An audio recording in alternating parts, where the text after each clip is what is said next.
Hello everyone, this is Alpha Trooper 12. Today, we're going to be doing a video review of the Nerf Elite XD Triad.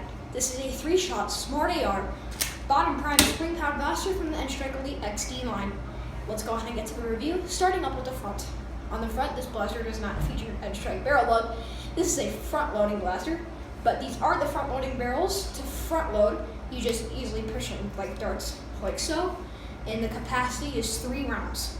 This is a Smart AR system, not a shotgun, so it doesn't shoot all 3 at once. It goes bottom, right, and left. Above that, we feature an not an N-Strike tactical rod, I'm sorry. We have an iron sight, which can correspond with the 2 little prongs in the back. And then we have the grip. This is a very small blaster, but the grip is not very comfortable. It's not the worst thing ever, but since the trigger, is the actual catch and fire release. So when you pull the trigger, it kind of sticks up a little bit. Not super duper comfortable, but it's fine, it works, and the grip is not too bad. Now, one thing to point out with this blaster is they did paint both sides. The only things that they didn't paint on both sides is the N-Strike Elite logo and the Triad. They also didn't paint the Elite, but that's because that's where the warning labels are. And then going down under the grip, we have the priming handle. This is a spring-powered blaster to prime, pull back, and then you're ready to fire once. And then you do that 2 other times to fire all 3 barrels. That pretty much concludes the external overview of the Nerf Elite Triad. Let's go ahead and get to the fire.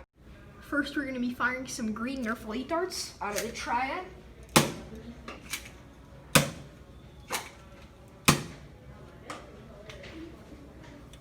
Now some orange with black tip 0x shot darts.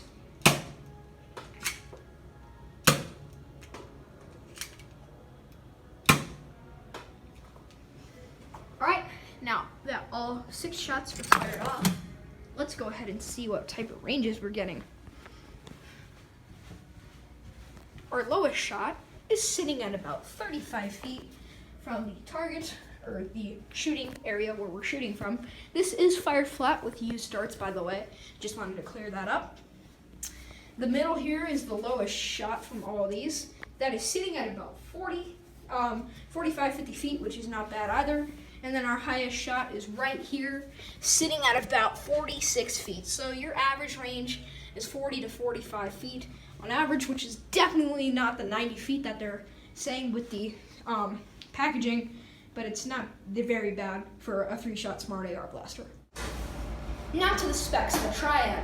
I threw the blaster up on my chronograph, achieved an average velocity with Nerf Elite darts of 70.4 feet per second, or just 70 FPS, which is right on point with that Nerf Elite 70 FPS par.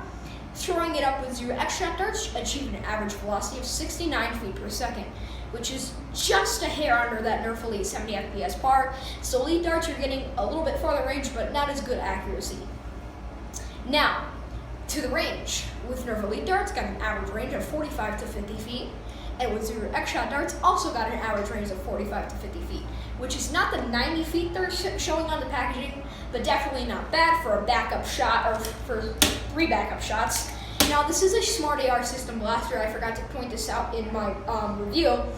The lowest barrel is the one that fires the farthest. Then you have the right barrel, which fires a little bit slower, and then the left barrel, which fires the slowest. I achieved, obviously, an average range of 70 feet per second, and that's averaging all 3 shots with an average of 10 shots. So, not bad, but I just wanted to clear that up and tell you. Now, to the pros and cons of the blaster, starting with the pros of the Triad. The pros, the first is the size. Now, you have things like the Quadrant or the Tech 4. Those things are massive. Well, not massive, but they're very big for what they are. They only feature 4 shots. The Triad is very small. It can easily fit into a pocket unless you're wearing like stupid skinny jeans. But if you're wearing something like shorts or maybe cargo pants, these will fit perfect. This will fit perfect. The size is very small, even though it does pack a bit of a punch, getting around 70 FPS. So definitely not bad, and I love the size of this blaster. Also, the bottom prime, it's not super bad. I did complain a little bit in one of my reviews that the Jolts prime was a little bit uncomfortable. I think that was in the micro review. But this one is a little bit better. It features a little bit of a larger priming handle, and these little slots that your fingers go onto, they're a little bit farther apart, so it's a little bit more comfortable to prime. Now to the cons of the blaster. The grip is not very comfortable at all. I'm not a fan of the Triad's grip, but I'm not using the Triad very often. In my loadouts, I keep a Triad in my pocket, so have a backup shot, prime it, and then fire. And if I need more shots because I missed or something, then I have 2 other shots. Also, the trigger pull is a bit heavy. Now, it is a hair trigger, so just the slightest press will make it fire, but the trigger pull is quite heavy. You have to have a little bit of force to make it fire, so it's not super duper comfortable for pulling the trigger. Now, to my recommendation of the blaster, I definitely do recommend the Triad. These are still available. You can buy them at Target for $6.99. I'll leave a purchase link down in the description. And now to my overall opinion. I love the Triad. I keep one on my side or in my pocket in Nerf Wars because I have a specific loadout. I'll be posting that in August. So I definitely recommend the Triad. It's a fun little backup shot, and it's just a little bit larger than a Jolt, but it features 2 extra shots. So it's definitely better than the Jolt for me, and it shoots a little bit farther. Thanks so much for watching, and as always, peace out.